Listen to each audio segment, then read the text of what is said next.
ഈ അടുത്ത ദിവസമാണ് കേന്ദ്ര സർക്കാരിൻ്റെ UGC നെറ്റ് എക്സാമിൻ്റെ റിസൾട്ട് വന്നത്. മഅദിൻ അക്കാദമിയിൽ നിന്ന് 8 JRFഉം 16 നെറ്റുമാണ് വിദ്യാർത്ഥികൾ നേടിയെടുത്തത്. അവരിൽ 4 പേരാണ് നമ്മോടൊപ്പം ഉള്ളത്.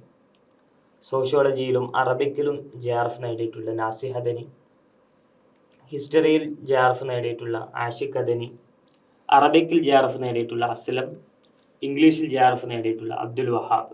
ഇവരുടെയൊക്കെ JRF ജേണി എങ്ങനെയായിരുന്നു എന്ന് നമുക്കൊന്ന് കേൾക്കാം. ഞാൻ +2 പഠിക്കുമ്പോഴാണെന്നാണ് എൻ്റെ ഓർമ്മ. അന്നൊരിക്കൽ മഅദിൻ ചെയർമാൻ മധുർ സാദാത്ത് തങ്ങൾ ഉസ്താദ്, ഇബ്രാഹിം ഖലീൽ ബുഖാരി തങ്ങൾ ഉസ്താദ് കൂടിയിരിക്കുന്ന ഞങ്ങളോട് ചോദിച്ചു, എന്താണ് JRF, ആർക്കൊക്കെയാണ് അതിനെക്കുറിച്ച് അറിയുക? സത്യത്തിൽ നമുക്കന്ന് എന്താണ് എന്ന് പോലും അതിനെക്കുറിച്ച് അറിയില്ലായിരുന്നു. അന്ന് മഅദിലെ ഞങ്ങളുടെ ഒരു മുതിർന്ന വിദ്യാർത്ഥിക്ക് JRF കിട്ടി. അപ്പോൾ അത് ഞങ്ങളുടെ മുമ്പിൽ ഉസ്താദ് ഞങ്ങൾക്ക് കാണിച്ചു തന്നുകൊണ്ട് ഇതുപോലെ നിങ്ങളും നേടണമെന്ന് പറഞ്ഞു തരുമ്പോഴാണ് ഉസ്താദ് അങ്ങനെ ഞങ്ങളോട് ചോദിച്ചത്. അങ്ങനെ ഉസ്താദാണ് ആദ്യമായിട്ട് ഇതിനെക്കുറിച്ച് പറഞ്ഞു തരികയും PG കഴിഞ്ഞവർക്ക് എഴുതാനുള്ള എക്സാമാണെന്നും 25 ലക്ഷത്തോളമുള്ള സ്കോളർഷിപ്പ് കേന്ദ്ര സർക്കാർ നമുക്ക് റിസർച്ച് ചെയ്യുന്ന 5 വർഷക്കാലം നമുക്ക് തരുന്നു എന്നെല്ലാമുള്ള വിവരം ലഭിക്കുന്നത്. അതിനുശേഷം ഓരോ വർഷവും ഓരോ എക്സാമിൻ്റെ സൈക്കിളിലും ഒരുപാട് കുട്ടികൾക്ക് JRFഉം നെറ്റുമായി ഇങ്ങനെ കിട്ടിക്കൊണ്ടിരിക്കുന്നു. അപ്പോഴൊക്കെ ഉസ്താദ് വീണ്ടും വീണ്ടും ഞങ്ങളെ പ്രചോദിപ്പിച്ചുകൊണ്ടിരുന്നു. അങ്ങനെ അന്നാണ് എൻ്റെ ഹൃദയത്തിൽ ഇങ്ങനെ ഒരു കത്തിത്തീരുന്ന ഒരു ആഗ്രഹമെന്ന പോലെ JRF ഒരിക്കൽ നേടണം, ഞാനും വലുതായിട്ട് JRF നേടണമെന്ന ആഗ്രഹം എൻ്റെ മനസ്സിൽ ഉടലെടുക്കുന്നത്.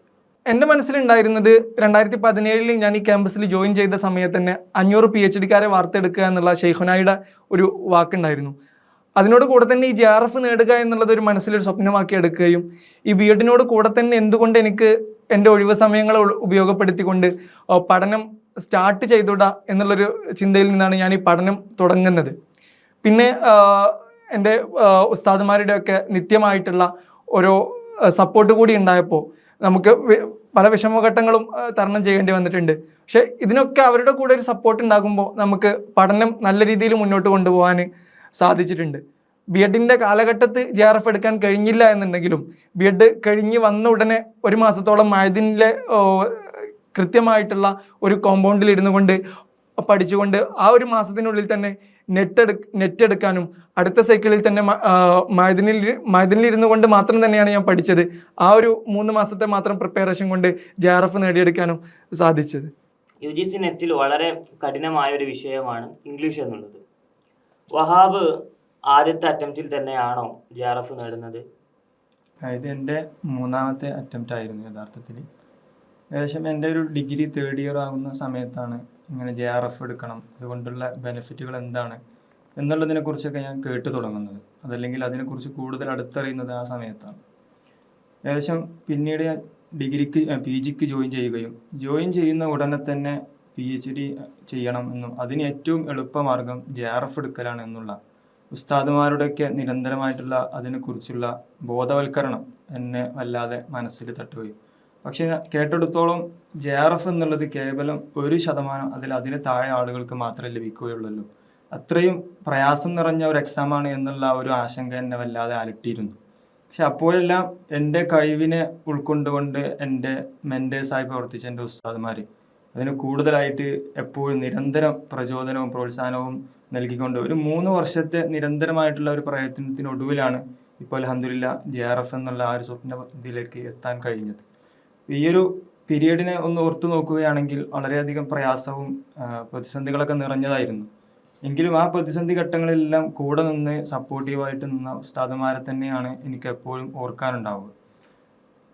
ഞാനും അസ്ലമും ഏകദേശം ഒരേ സമയം പഠിച്ച ആളുകളാണ്. അഥവാ ഞങ്ങൾ യൂണിവേഴ്സിറ്റി PG വേറെ ആയിരുന്നെങ്കിലും അവസാനത്തെ ഈ ഒരു ശ്രമത്തിൽ ഞങ്ങൾ ഒരുമിച്ചായിരുന്നു പഠിച്ചിരുന്നത്. ഏകദേശം നോട്ടിഫിക്കേഷൻ വന്നത് മുതൽ 3 മാസത്തോളം നിരന്തരമായിട്ട് ഞങ്ങൾ കിതാബ് ഓതുന്ന ഉടനെ തന്നെ ഇതിനും കൂടെ പ്രത്യേക സമയം കണ്ടെത്തിക്കൊണ്ടുള്ള ഒരു സിസ്റ്റമായിരുന്നു ചെയ്തിരുന്നത്. അപ്പോൾ അതിന് ഉസ്താദുമാർ തന്നെ സഹായത്തോടു കൂടെ പ്രത്യേകം ഞങ്ങൾ തൊട്ടടുത്തുള്ള ഒരു സ്കൂളിൽ ഞങ്ങൾക്ക് റൂം തരപ്പെടുത്തി തരികയും അവിടെ കിതാബുകൾ ഉച്ച സമയത്തോടു കൂടെ പൂർണ്ണമായിട്ട് പൂർത്തിയാക്കി. ശേഷം വീണ്ടും ഞങ്ങൾ ഗ്രൂപ്പായിട്ട് ഏകദേശം ഒരു 12ഓളം ആളുകൾ ഞങ്ങൾ പൂർണ്ണമായിട്ടും ഗ്രൂപ്പ് ഡിസ്കഷനായിട്ട് ചെയ്യുന്ന ഒരു സംവിധാനമായിരുന്നു ഉണ്ടായിരുന്നത്. അതുകൊണ്ട് നമുക്ക് പ്രധാനമായിട്ടും ലഭിച്ച ഒരു ബെനിഫിറ്റ് എന്ന് പറയുന്നത് മറ്റുള്ള കുട്ടികളിൽ നിന്നുള്ള ഒരു ഡിസ്ട്രാക്ഷൻസ് ഞങ്ങൾക്ക് പൂർണ്ണമായിട്ടും അതിൽ നിന്ന് ഒഴിവാക്കാനും ബാക്കിയുള്ള പൂർണ്ണമായ സമയം കോൺസെൻട്രേറ്റ് ചെയ്യാനും കഴിഞ്ഞു എന്നുള്ളതാണ് ഇതിന് ഏറ്റവും വലിയ ഒരു നിർണായക ഘടകമായിട്ട് നമുക്ക് മനസ്സിലാക്കാൻ കഴിയുന്നത്.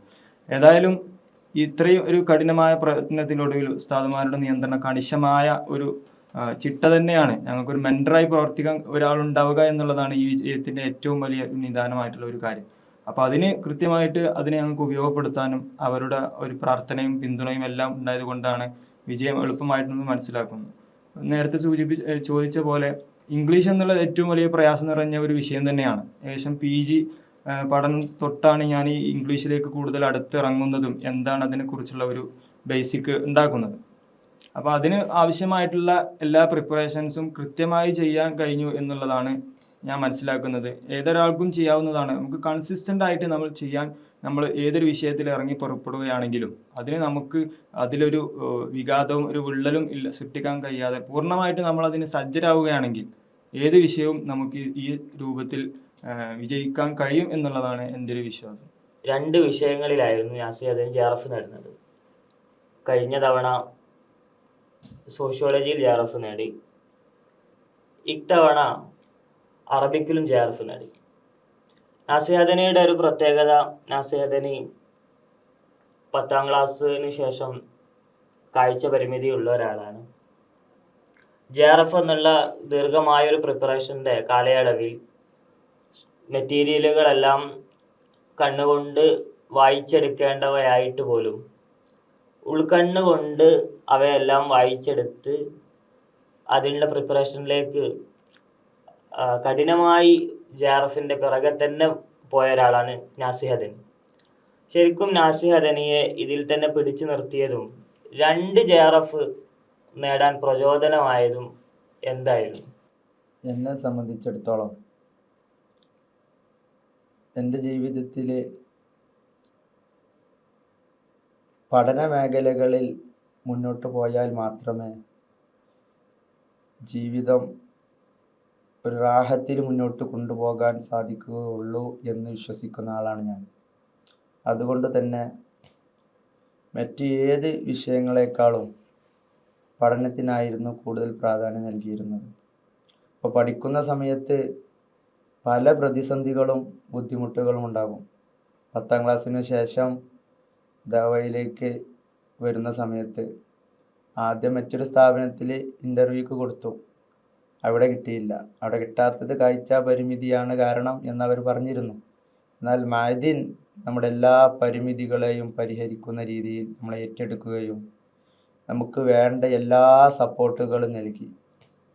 പ്രത്യേകിച്ച് ഷെയ്ഖുന ബദറു സാദാത്ത് ഉസ്താദ് അവറുകൾ നമ്മളുടെ എല്ലാ വിഷയങ്ങളും ഏറ്റെടുത്ത് നമുക്ക് വേണ്ട സപ്പോർട്ടുകൾ നൽകി. നമ്മൾ സബ്ക്കുകളിൽ പങ്കെടുക്കുന്ന സമയത്തെല്ലാം ഏതൊരു ചോദ്യമുണ്ടെങ്കിലും ആദ്യം നാസിഹ തന്നെ പറയട്ടെ എന്നാണ് ഉസ്താദ് ആദ്യം പറയാം. അപ്പം അങ്ങനെ ഉസ്താദിൻ്റെ ഒരു സപ്പോർട്ടോടു കൂടി നമ്മൾ പഠനത്തിൽ മുന്നോട്ട് വരണമെന്ന് ആഗ്രഹിക്കുകയും അങ്ങനെ മഅദിനിൽ മുത്തവല്ലിൽ പഠിച്ചു കൊണ്ടിരിക്കുന്ന സമയത്താണ് ആദ്യമായിട്ട് സോഷ്യോളജി എഴുതുന്നതും അതിൽ JRF കരസ്ഥമാക്കുകയും ചെയ്യുന്നത്. അങ്ങനെ JRF സോഷ്യോളജിയിൽ നേടി. പിന്നീട് മഅദിൻ പൂർത്തിയാക്കി മർക്കസിൽ പഠിച്ചു. ആ സമയത്ത് വലിയൊരു ആഗ്രഹമുണ്ടായിരുന്നു. നാം പഠിച്ച വിഷയം അറബിയാണല്ലോ, 10 വർഷക്കാലം അറബി പഠിച്ചിട്ട് അതിലൊരു JRF നെറ്റ് കരസ്ഥമാക്കണം എന്നൊരാഗ്രഹം ഉണ്ടായിരുന്നു. അങ്ങനെ ആഗ്രഹം മനസ്സിൽ വെച്ചുകൊണ്ടിരിക്കുന്ന സമയത്താണ് ഒരു വേള ഷെയ്ഖുന ഉസ്താദ് ചോദിച്ചു, നാസിർ എനിക്ക് എത്ര JRF ഉണ്ട്? അപ്പം ഞാൻ ഉസ്താദിനോട് പറഞ്ഞത് ഒരു JRF ഉള്ളൂ. ഉസ്താദിനോട് പറഞ്ഞ് ഇനിയും JRF വാങ്ങിക്കൂടെ എന്നൊരു ഉസ്താദിൻ്റെ ചോദ്യത്തിൽ നിന്നും പ്രചോദനം ഉൾക്കൊണ്ടുകൊണ്ട് എൻ്റെ മനസ്സിലുള്ള ആഗ്രഹമായ അറബി വിഷയത്തിൽ എഴുതുകയും അങ്ങനെ ആദ്യ സമയത്ത് ഞാൻ അറബിയിൽ എഴുതി. അത് നമ്മൾ എഴുത്ത് പരീക്ഷ ഈ കമ്പ്യൂട്ടറിൽ നിന്നും എഴുത്തിലേക്ക് മാറിയൊരു സമയമുണ്ടല്ലോ, ആ സമയത്താണ് എഴുതിയത്.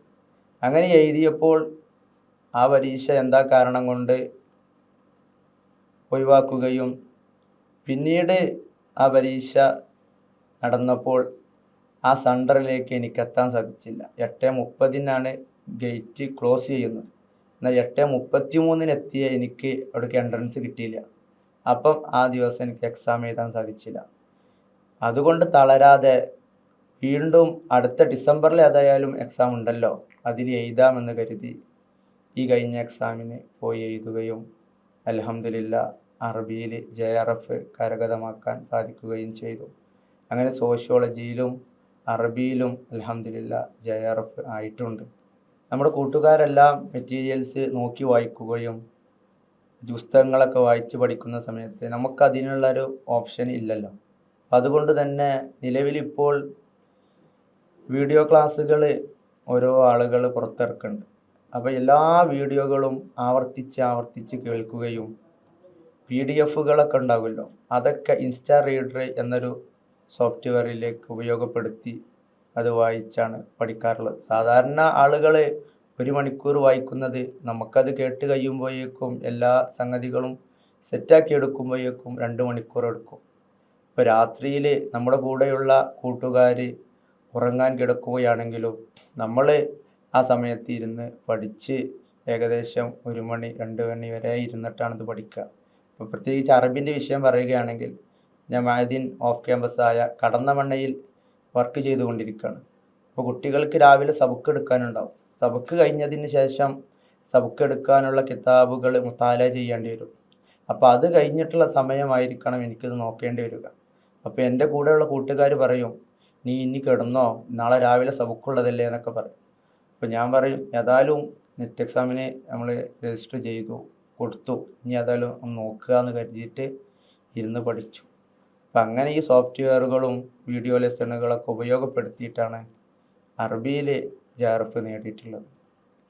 ആഷിഖ് ഇപ്പോൾ JRF ക്രാക്ക് ചെയ്തു, ഇനി അടുത്ത ഒരു സ്റ്റെപ്പ് എന്താണ്? ഞാൻ JRF കിട്ടിയ റിസൾട്ട് ഉസ്താദുമാരോടൊക്കെ പറഞ്ഞ സമയത്ത് തങ്ങൾ ഉസ്താദും മറ്റു ഉസ്താദുമാരൊക്കെ പ്രത്യേകം പറഞ്ഞത്, ഇന്ത്യയിലെ ഏറ്റവും പ്രശസ്തമായ സർവകലാശാലകളിൽ തന്നെ പോയി അവിടെ റിസർച്ച് ചെയ്യണം എന്നാണ് ഉസ്താദുമാർ പറഞ്ഞിട്ടുള്ളത്. കാരണം നമ്മളൊരു ദേശീയ പ്രാധാന്യമുള്ള ഒരു ഇൻസ്റ്റിറ്റ്യൂട്ടിൽ നിന്ന് PhD ചെയ്യുമ്പോൾ നമുക്ക് മറ്റിടങ്ങളിൽ നിന്ന് കിട്ടാത്തതിനേക്കാൾ കൂടുതൽ എക്സ്പോഷറും കൂടുതൽ വിശാലമായ കാഴ്ചപ്പാടുകളും നമുക്ക് ലഭിക്കാനിടയുണ്ട്. അതുകൊണ്ട് തന്നെ ഇൻഷാ അല്ലാഹ് ഇനി 2 വർഷമാണല്ലോ ഇതിൻ്റെ വാലിഡിറ്റി, അതിൻ്റെ ഉള്ളിൽ ഇനി ഇൻ്റർവ്യൂവിന് പോയി നല്ലൊരു ഇൻസ്റ്റിറ്റ്യൂട്ടിൽ തന്നെ ജോയിൻ ചെയ്യണമെന്നാണ് ആഗ്രഹം ഇൻഷാ അല്ലാഹ്. ഇംഗ്ലീഷ് എന്നുള്ള വിഷയത്തിൽ പലരും ആശങ്കപ്പെടാറുള്ള ഒരു വിഷയം പ്രധാനമായിട്ട് 2 കാര്യങ്ങളാണ്. ഒന്നാമതായിട്ട് ഇംഗ്ലീഷിൻ്റെ സിലബസ് എന്നുള്ളത് ഒരു ക്ലിയർ അല്ല. മൊത്തത്തിൽ എല്ലാ ഏരിയയും ടച്ച് ചെയ്യുന്ന ഒന്നും കൃത്യമല്ലാത്ത തരത്തിലുള്ള ഒരു സിലബസാണ് ഇംഗ്ലീഷിൻ്റെ ഇതായിട്ട് നമുക്ക് കാണാൻ കഴിയും. അതോടൊപ്പം തന്നെ ഇംഗ്ലീഷ് ഈ സിലബസ് കണ്ടു കഴിഞ്ഞാൽ അടുത്തൊരു പ്രശ്നം സ്വാഭാവികമായിട്ടും ഇതിൻ്റെ വാസ്റ്റ്നെസ് ആണ്. നമുക്ക് എത്രത്തോളം വിശാലമാണ് എന്നുള്ള ഒരു കാര്യമാണ് അവിടെ കിട്ടുക. പക്ഷെ ഇത് രണ്ടും നമുക്ക് ഏതൊരു ഇംഗ്ലീഷിനെ അപ്രോച്ച് ചെയ്യുന്ന ഏതൊരാൾക്കും ഉണ്ടാകുന്ന ഒരു വിഷയമാണ്. പക്ഷെ അതിനെ റിക്കവർ ചെയ്യുക എന്നുള്ളത് മാത്രമാണ് നമ്മുടെ മുമ്പിലുള്ള ഒരേ ഒരു മാർഗം എന്നുള്ളത്. അപ്പോൾ ഈ ഒരു പ്രയാസത്തെ ഞാൻ നേരിട്ടത് ആദ്യം ഇംഗ്ലീഷിൻ്റെ ഒരു ഓവർവ്യൂ ഉണ്ടാക്കി എന്നുള്ളതാണ്. ഇംഗ്ലീഷിൻ്റെ എന്ന് പറയുമ്പോൾ ഇംഗ്ലീഷിൻ്റെ ഗ്രാമർ അല്ല, പൂർണ്ണമായിട്ടും ലിറ്ററേച്ചർ ബേസ്ഡ് ആയിട്ടുള്ള ക്വസ്റ്റ്യൻസ് ആണ് ഉണ്ടാവുക. അതുകൊണ്ട് നമുക്ക് പൂർണ്ണമായിട്ടും ഓരോ ഫാക്റ്റുകളും കൃത്യമായിട്ട് അറിഞ്ഞിരുന്നാലേ നമുക്കിത് ക്രാക്ക് ചെയ്യാൻ കഴിയുള്ളൂ എന്നുള്ളതാണ്.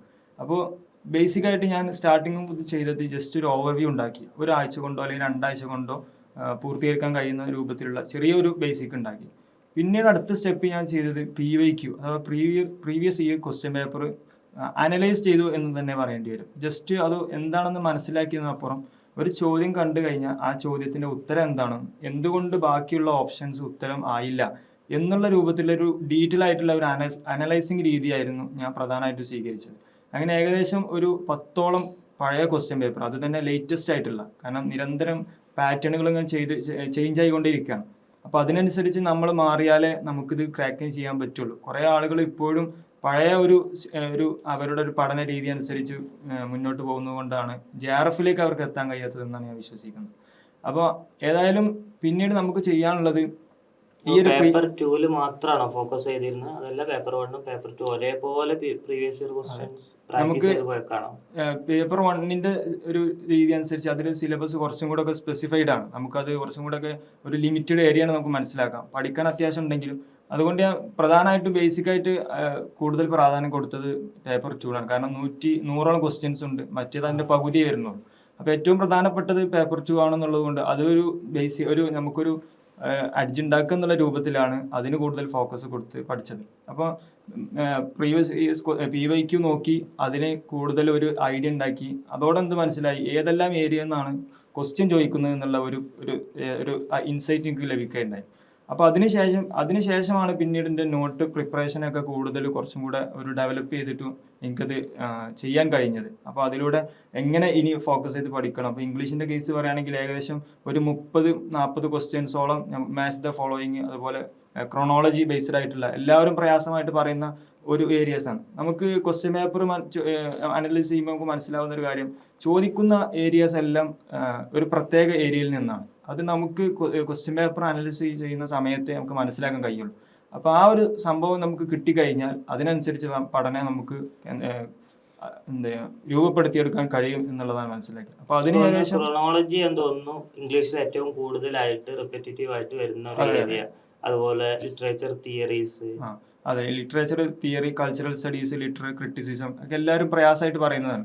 എൻ്റെ ഒരു പഠന രീതിയിൽ ഞാൻ ആദ്യമായിട്ട് ഏറ്റവും കൂടുതൽ ഫോക്കസ് കൊടുത്തത് ഈ 3 ഏരിയാസ് ആയിരുന്നു: cultural studies, literary theory, criticism എന്നുള്ളത്. കാരണം നമ്മൾ കമ്പാരേറ്റീവ്ലി നോക്കുമ്പോൾ കുറച്ചും കൂടെ സ്പെസിഫൈഡ് ആണ്, പഠിച്ചെടുക്കാൻ കുറച്ച് പ്രയാസമാണെങ്കിലും കുറച്ച് ലിമിറ്റഡ് ഏരിയാസ് ആണ് എന്നുള്ളത് നമുക്ക് മനസ്സിലാക്കാൻ കഴിയും.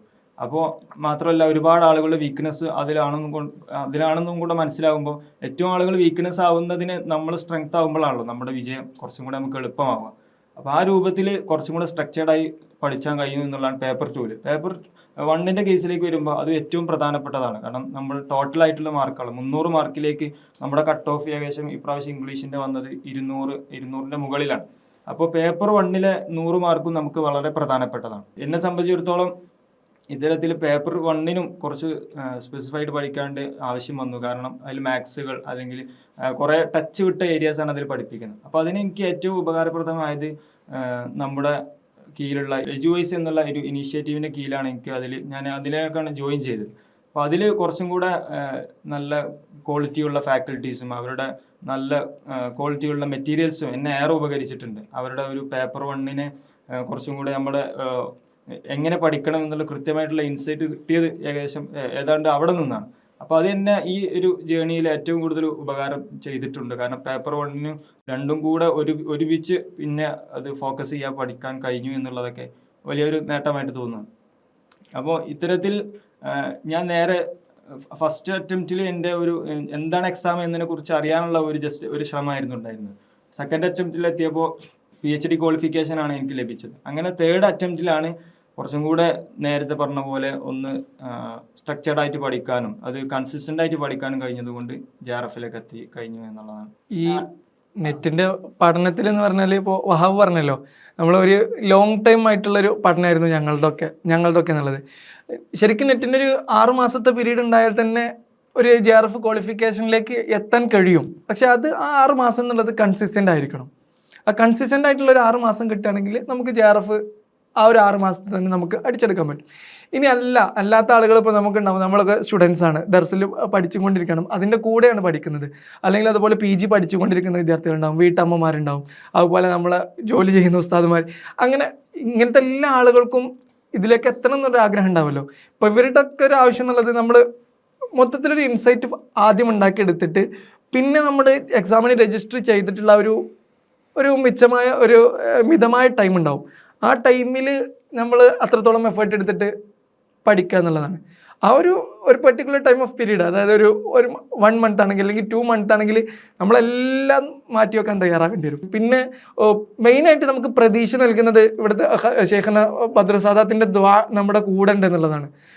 നമ്മുടെ ഉസ്താദ്മാരൊക്കെ പറയും, ഹറമിൽ വെച്ചിട്ട് ഞാൻ തങ്ങൾ ഉസ്താദിനോട് പറഞ്ഞിട്ടുണ്ട്, നിങ്ങളുടെ പ്രത്യേകം ദുആ നിങ്ങൾക്ക് ഹറമിൽ വെച്ചിട്ട് തന്നെ ഉസ്താദ് നിങ്ങളുടെ പേരെടുത്ത് ദുആ ചെയ്തിട്ടുണ്ടെന്നൊക്കെ പറയുമ്പോൾ നമ്മുടെ പഠിക്കാനുള്ള ഒരു മാനസികാവസ്ഥ നമുക്ക് കൂടാണ്. നമുക്ക് കൂടെ ഒരു ഈമാനികമായ ഒരു സപ്പോർട്ട് അവിടെ ഉണ്ട്. പിന്നെ എന്തുകൊണ്ട് നമുക്ക് നേടിക്കൂടാ? പിന്നെ നമ്മുടെ പരിശ്രമം കൂടി അതിലൂടെ കൂടുമ്പോഴാണ് നമുക്ക് ഈ വിജയത്തിലേക്ക് എത്താൻ കഴിയുന്നത്. പിന്നെ ഹിസ്റ്ററി വിഷയത്തെ സംബന്ധിച്ചിടത്തോളം ഹിസ്റ്ററിയും ഇംഗ്ലീഷിനെ പോലെ ഭയങ്കര വാസ്റ്റായ സിലബസാണ്.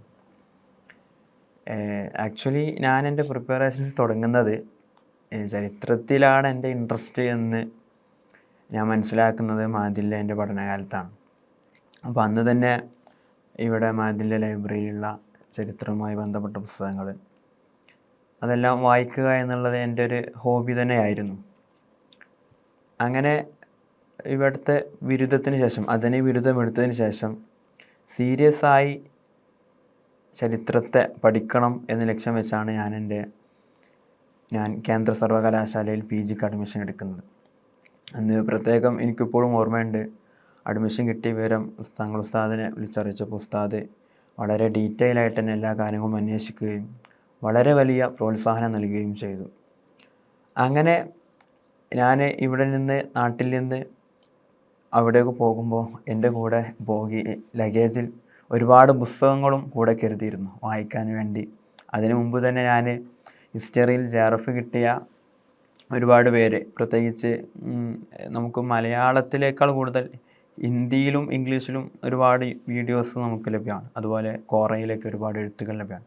അപ്പോൾ അവരുടെ എഴുത്തുകളൊക്കെ വായിച്ചപ്പോൾ ആ പുസ്തകങ്ങളുടെ ഒരു ലിസ്റ്റ് ഏകദേശം എനിക്ക് ഒരു 10-20 പുസ്തകങ്ങളെല്ലാം ഉണ്ടാകും വായിക്കാൻ വേണ്ടി മാത്രം.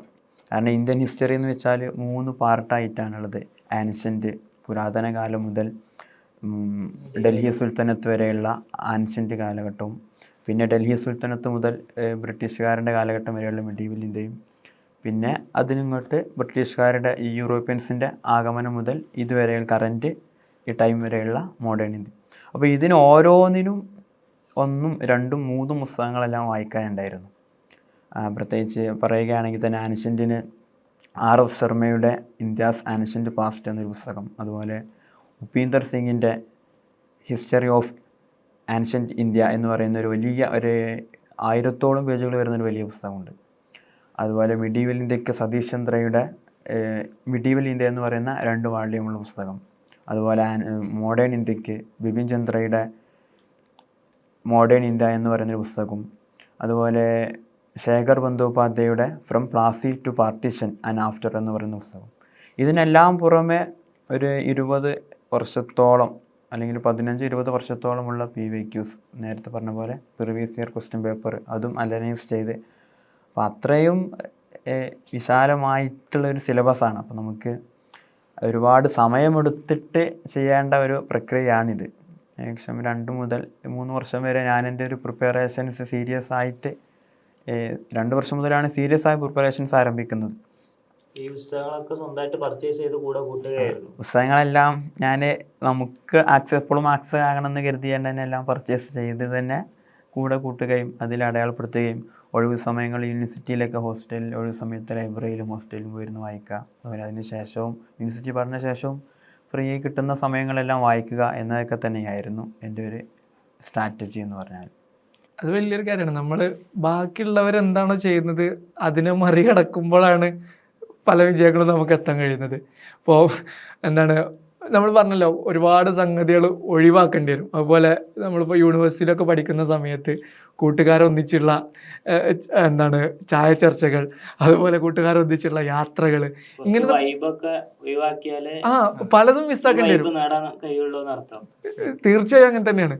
കാരണം ഞാനൊക്കെ റിസൾട്ട് അറിഞ്ഞ ഉടനെ ഞാൻ എൻ്റെ സുഹൃത്ത് വലയത്തിലേക്കാണ് മെസ്സേജ് ഇട്ടത്. നിങ്ങളുടെ കൂടെ അന്ന് ത്യജിച്ചതിന് ഫലമായിട്ട് ഇന്ന് കിട്ടി എന്നുള്ള രീതിയിൽ അവരുടെ ഇതിലേക്ക് മെസ്സേജ് ഇട്ടു. അവർക്കും ഭയങ്കര സന്തോഷമാണ്. കാരണം അവർ നമ്മളെ സപ്പോർട്ട് ചെയ്ത് പിന്നാലെ കൂടാണ് ചെയ്തിട്ടുള്ളത്. ഒരിക്കലും എല്ലാവരും ചായ അടിക്കാൻ പോകുമ്പോൾ നീ എന്തായാലും വരണം, ആ ഒരു സിസ്റ്റം ഇല്ല. കൂടെ നിന്ന് തന്നു എന്നുള്ളത് തന്നെയാണ് നമുക്ക് ഏറ്റവും പ്രധാനപ്പെട്ടത്. പിന്നെ നമ്മുടെ ഒരു ഒരു പഠിക്കാൻ പറ്റിയൊരു സിറ്റുവേഷൻ ഉണ്ടാകുക എന്നുള്ളത് പ്രധാനമാണ്. ഇപ്പോൾ ഞങ്ങളുടെ കൂട്ടത്തിൽ ഞാൻ, വഹാബ്, അതുപോലെ മുനവർ ഇവിടെ എത്താൻ കഴിഞ്ഞിട്ടില്ല, മുനവർ, ഞങ്ങൾ മൂന്നാളും ഇരുന്ന് പഠിച്ചത് എന്ന് വെച്ചാൽ വഹാബ് നേരത്തെ സൂചിപ്പിച്ചിരുന്നു, എജു പാർക്ക് ക്യാമ്പസിൽ അവിടെ നമുക്ക് പോയിട്ട് പ്രത്യേകമായിട്ടുള്ളൊരു സ്ഥലം മായതിൽ തന്നെ നമുക്ക് സെറ്റാക്കി, മായതിൽ നിന്ന് തന്നെ സജ്ജമാക്കി തന്നു. ആ ഒരു സ്ഥലത്തിൻ്റെ പ്രത്യേകത എന്ന് പറഞ്ഞാൽ മറ്റുള്ള ഡിസ്ട്രാക്ഷൻസ് ഒന്നുമില്ല. നമ്മളെന്താണോ, നമ്മൾ അങ്ങോട്ട് തിരിഞ്ഞാലും പഠിക്കുന്ന ആളാണ്, ഇങ്ങോട്ട് തിരിഞ്ഞാലും നെറ്റിന് പഠിക്കുന്ന ഒരാളാണ്. അപ്പോൾ നമ്മൾ ഒരിക്കലും പഠനത്തിൽ നിന്ന് മാറിപ്പോകുന്നില്ല. അല്ലാത്ത സിറ്റുവേഷൻ എന്ന് പറഞ്ഞാൽ നമുക്കറിയാം, പലരും പലതും ചെയ്യുമ്പോൾ നമുക്ക് സ്വാഭാവികമായിട്ടും മനുഷ്യനാണ്, മനസ്സ് മാറിപ്പോകും. അപ്പോൾ പഠനത്തിന് പറ്റിയൊരു സിറ്റുവേഷൻ ഉണ്ടാകുക എന്നുള്ളത് പ്രധാനപ്പെട്ടതാണ്. അങ്ങനെ ഒറ്റക്ക് പഠിക്കാനിരിക്കുക എന്നുള്ളതിലുപരി കൂടെ ഒന്നോ രണ്ടോ ആളുകളെ കൂടി കൂട്ടി പഠിക്കാനിരിക്കുക എന്നുള്ളത് ഒന്നും കൂടി നമ്മുടെ വിജയത്തിലേക്ക്, നമ്മുടെ മുന്നോട്ടുള്ള യാത്രയിലേക്ക് ഒരു സപ്പോർട്ടായി നിലനിൽക്കുമെന്ന് എനിക്ക് തോന്നുന്നുണ്ട്.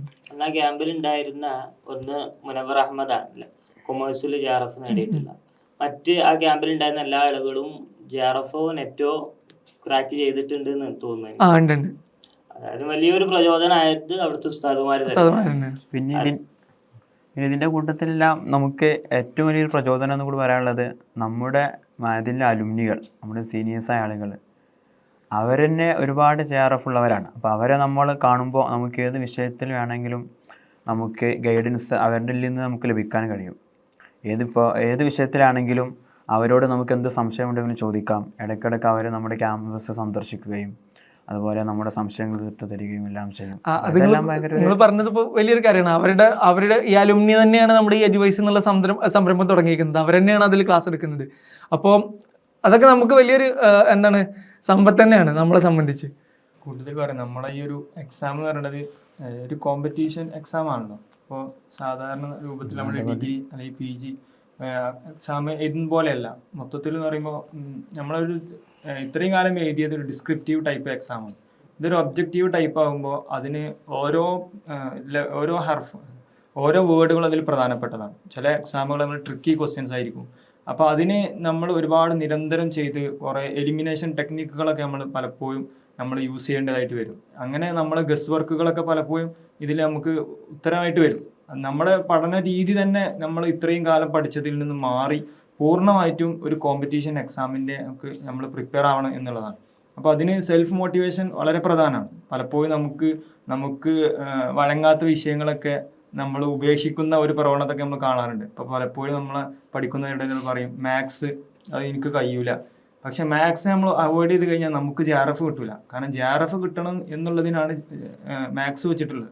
അപ്പം നമ്മൾ എത്ര പ്രയാസം നമുക്ക് വിഷമമുള്ള വിഷയങ്ങളാണെങ്കിലും അതിന് നമ്മൾ തന്നെ റിക്കവർ ചെയ്യാനുണ്ടാവുള്ളൂ. അപ്പോൾ അതിന് പൂർണ്ണമായിട്ടും നമ്മൾ തന്നെ അതിന് സന്നദ്ധരായിട്ട് പൂർണ്ണമായിട്ടുള്ളൊരു സമർപ്പണമായിട്ടുള്ള ഒരു കാലയളവായിരിക്കണം യഥാർത്ഥത്തിൽ ഈ ഒരു പഠന കാലയളവ് എന്നുള്ളതാണ് എനിക്ക് പറയാനുള്ളത്. അതോടൊപ്പം തന്നെ എല്ലാവരും അഭിപ്രായപ്പെട്ട പോലെ ഒരു സമയം എടുത്തുകൊണ്ട് ചെയ്യുന്ന ഒരു പ്രോസസ്സും കൂടെയാണ്. കുറേ ആളുകൾ ചോദിക്കും എന്താണ് ടിപ്സുകൾ കാര്യങ്ങളുണ്ടോ. ടിപ്സ് നമുക്ക് പറഞ്ഞു കൊടുക്കാനുണ്ട്. പക്ഷെ അതോടൊപ്പം ഇത്രയും സമയം കൂടി ചെലവഴിച്ചുകൊണ്ടുള്ള ഒരു സന്നദ്ധത കൂടി നമ്മൾ കാണിക്കണം. അതല്ലെങ്കിൽ ഒരു പ്രശസ്ത ഒരു എഴുത്തുകാരൻ പറഞ്ഞതായി കേട്ടിട്ടുണ്ട്, if you want to get what you want you try and deserve what you want. ഇതെന്താണെന്ന് വെച്ചാൽ നമുക്ക് ലഭിക്കാൻ ആഗ്രഹിക്കുന്നതിന് നമുക്ക് കിട്ടണം എന്നുണ്ടെങ്കിൽ നമ്മളതിന് പരിശ്രമിക്കുകയും അതിന് ഒരു അർഹനായിക്കൊണ്ട് നമ്മൾ അതിന് ഡിസർവിൻ്റെ ഒരു പൊസിഷനിലേക്ക് എത്തണം എന്നുള്ളതാണ്. ഇപ്പോൾ ഈ ഒരു കേസിൽ ഞാൻ നേരത്തെ പറഞ്ഞു 50,000-ഓളം ആളുകൾ ഇപ്പോൾ ഇംഗ്ലീഷിൽ എഴുതുന്നുണ്ട്. അതിൽ 1% താഴെ ഏകദേശം 300-ൻ്റെയും 400-ൻ്റെയും ഇടയിൽ ആളുകൾക്ക് മാത്രമേ JRF കിട്ടുന്നുള്ളൂ. അപ്പോൾ നമുക്ക് ഒരു പക്ഷേ പലപ്പോഴും നേരത്തെ അസ്ലമൊക്കെ പറഞ്ഞ പോലെ നമുക്ക് പല മൂഡ് സ്വിങ്സ് വരും. ചിലപ്പോഴും പഠനം ഉപേക്ഷിക്കാനൊക്കെ തോന്നും. അപ്പോൾ നമ്മൾ തന്നെ സെൽഫ് മോട്ടിവേറ്റഡ് ആയിട്ട് നമ്മൾ തന്നെ പ്രചോദിപ്പിക്കുക. ആ 300 ആളുകൾ മാത്രമേ ലിസ്റ്റിൽ പെടുകയുള്ളൂ. അവരിപ്പോഴും പഠിച്ചുകൊണ്ടിരിക്കുകയായിരിക്കും. അപ്പോൾ ഞാനും ഇപ്പോഴും പഠിച്ചുകൊണ്ടിരുന്നാലേ എനിക്കും ആ സ്റ്റേറ്റിലേക്ക് എത്താൻ കഴിയുള്ളൂ എന്ന് പറഞ്ഞ് നമ്മൾ ബൂസ്റ്റ് ചെയ്ത് കഴിഞ്ഞാലാണ് അത്തരത്തിലുള്ള ഒരു കണ്ടിന്യൂസ് ആയിട്ടുള്ള ഒരു കൺസിസ്റ്റന്റ് കീപ്പ് ചെയ്ത് കഴിഞ്ഞാലാണ് ഈ ഒരു വിജയത്തിലേക്ക് എത്താൻ നമുക്ക് കഴിയുക. നമ്മളിത് അധ്വാനിക്കാൻ തയ്യാറാണെങ്കിൽ നമുക്കിത് എത്തിപ്പിടിക്കാൻ കഴിയുന്നത് തന്നെയാണ് എന്നുള്ളതാണ് നമുക്ക് മനസ്സിലാവുന്നത്. അതിന് ഏറ്റവും വലിയ ഉദാഹരണം നമ്മുടെ മുമ്പിൽ തന്നെ ഇരിക്കുന്ന നാസിർ അദനി ഉസ്താദ്. മൂപ്പര് 2 JRF അതും അടുപ്പിച്ച് തന്നെ ഒരു സൈക്കിൾ കഴിഞ്ഞ് അതല്ലെങ്കിൽ ഒരു വർഷം കഴിഞ്ഞ് പിറ്റേ വർഷം ആയപ്പോൾ മൂപ്പർക്ക് JRF കിട്ടി. അപ്പോൾ മൂപ്പർക്ക് പുതിയ സമൂഹത്തോട് ഇനി പഠിച്ചുകൊണ്ടിരിക്കുന്ന ആളുകളോട് എന്തൊക്കെയാണ് പറയാനുള്ളതെന്നും കൂടെ. ഈ അകക്കണ്ണിന്റെ വെളിച്ചത്തിലുള്ള 2 JRF അതെങ്ങനെ നേടി, അല്ലെങ്കിൽ ഈ അടുത്ത ആളുകൾക്ക് ഇതിനുവേണ്ടി പ്രിപ്പയർ ചെയ്യുന്ന ഒരുപാട് ആളുകളുണ്ട്, അവരോടുള്ള ഒരു ഉപദേശം അല്ലെങ്കിൽ ഒരു സന്ദേശം എന്തായിരിക്കും? നമ്മൾ ഏതൊരു വിഷയത്തിലേക്ക് ഇറങ്ങുകയാണെങ്കിൽ അതിലേക്ക് പൂർണ്ണമായും ഡെഡിക്കേറ്റ് ആയിട്ടുള്ള ഒരു അവസ്ഥയിൽ നമ്മൾ ഇറങ്ങുകയും പരമാവധി അതിനു വേണ്ടി പരിശ്രമിക്കുകയും ചെയ്തു കഴിഞ്ഞാൽ നമുക്ക് കിട്ടാനുള്ള എല്ലാ കാര്യങ്ങളും നമ്മളിലേക്ക് തന്നെ എത്തിച്ചേരും. എന്നെ അപേക്ഷിച്ചിടത്തോളം തന്നെ ഞാൻ സോഷ്യോളജിയിൽ JRF നേടി, പിന്നെ അൽഹംദുലില്ലാഹ് ഇപ്പോൾ അറബിയിലും JRF നേടി. ഇത് രണ്ടും നേടണം എന്നത് എൻ്റെ ലക്ഷ്യമായിരുന്നു. പ്രത്യേകിച്ച് അറബിയിൽ ഞാൻ ആദ്യം എഴുതിയ സമയത്ത് പറഞ്ഞല്ലോ OMR ആയിരുന്നു എക്സാം ഉണ്ടായിരുന്നത്. എക്സാം ഉപേക്ഷിച്ചു. രണ്ടാമത് എക്സാമിന് പോയി. ആ സമയത്ത് എനിക്ക് എക്സാം എഴുതാൻ കയറാൻ സാധിച്ചില്ല. പിന്നെ മൂന്നാമത്തെ എക്സാം ആയപ്പോൾ പ്രത്യേകിച്ച് പറയാനുള്ളത് ഈ 2 എക്സാമിനും എന്നെ പൂർണ്ണമായിട്ടും സപ്പോർട്ട് ചെയ്തതിന് എൻ്റെ ഉപ്പയായിരുന്നു. എക്സാമിന് പോണ സമയമാണെങ്കിലും അതിൻ്റെ തലേ ദിവസമാണെങ്കിലും ഏത് സമയത്തും വിളിച്ചിട്ട് എന്തായി പഠനം, എന്തായി കാര്യങ്ങളൊക്കെ ചോദിച്ചിരുന്നു. പക്ഷെ അവസാനത്തെ എക്സാം എത്തിയപ്പോൾ എൻ്റെ ഉപ്പ ഇന്നില്ല, മരണപ്പെട്ടു പോയിട്ടുണ്ട്. അപ്പം ഉപ്പാൻ്റെ വലിയൊരു ആഗ്രഹമായിരുന്നു ഈ 12 വർഷക്കാലം ഞാൻ പഠിച്ച ഈ അറബിയിൽ നെറ്റ് JRF കരസ്ഥമാക്കണം എന്നുള്ളത്. അപ്പോൾ ഉപ്പാക്കും വേണ്ടിയും കൂടിയാണ് ഞാൻ ഈ JRF കരസ്ഥമാക്കിയിട്ടുള്ളത്. അപ്പോൾ എന്ത് നമ്മൾ നേടുകയാണെങ്കിലും അതിന് സ്ട്രോങ് ആയിട്ടുള്ള ഒരു തീരുമാനം നമ്മൾ എടുത്തു കഴിഞ്ഞാൽ, എന്തായാലും ഞാൻ നേടും എന്നൊരു തീരുമാനം എടുത്തു കഴിഞ്ഞാൽ അത് എത്ര പ്രതിസന്ധികൾ നമുക്കുണ്ടെങ്കിലും എത്ര തടസ്സങ്ങൾ നേരിടേണ്ടി വരികയാണെങ്കിലും അതെല്ലാം തരണം ചെയ്തിട്ട് നമുക്ക് മുന്നോട്ട് പോകാൻ സാധിക്കുകയും നമ്മുടെ ലക്ഷ്യം നമ്മൾ കരസ്ഥമാക്കുകയും ചെയ്യും എന്നത് എൻ്റെ ജീവിതത്തിലൂടെ ഞാൻ മനസ്സിലാക്കിയ കാര്യമാണ്. അത് നിങ്ങൾക്കും ഉപയോഗപ്പെടുത്താം എന്ന് ഓർമ്മപ്പെടുത്തുന്നു. മഅദൻ അക്കാദമിയിൽ നിന്നും ഈ കഴിഞ്ഞ UGC നെറ്റ് എക്സാമിൽ JRF ക്രാക്ക് ചെയ്തിട്ടുള്ള ആളുകളുടെ അനുഭവങ്ങളാണ് നമ്മളിപ്പോൾ കേട്ടത്. മഅദൻ അക്കാദമിയുടെയും ഷെയ്ഖുന ബദ്രു സാദാത്ത് തങ്ങൾ ഉസ്താദിൻ്റെയും വലിയൊരു ആഗ്രഹമാണ് സ്ഥാപനത്തിൽ നിന്നും 500 PhD ഹോൾഡേഴ്സ് ഉണ്ടാവുക എന്നുള്ളത്. ആ ഒരു വലിയ യാത്രയിലേക്കുള്ള വഴിയിലാണ് ഈ JRF ഹോൾഡേഴ്സും അതുപോലെ തന്നെ നിലവിൽ മഅദൻ അക്കാദമിയിൽ നിന്നും നെറ്റ് ക്വാളിഫൈ ചെയ്തിട്ടുള്ള നിരവധി വിദ്യാർത്ഥികൾ, നിലവിൽ സ്ഥാപനത്തിൽ JRFനും നെറ്റിനും വേണ്ടിയിട്ട് കഠിനമായി പരിശ്രമം നടത്തിക്കൊണ്ടിരിക്കുന്ന വിദ്യാർത്ഥികൾ, അതുപോലെ ഇപ്പോൾ PG വിദ്യാർത്ഥികളടക്കം എല്ലാവരും ഈ വലിയൊരു ലക്ഷ്യത്തിൻ്റെ പിറകിലാണ്. എല്ലാവർക്കും നല്ലൊരു PhD ജേണി ആശംസിക്കുന്നു.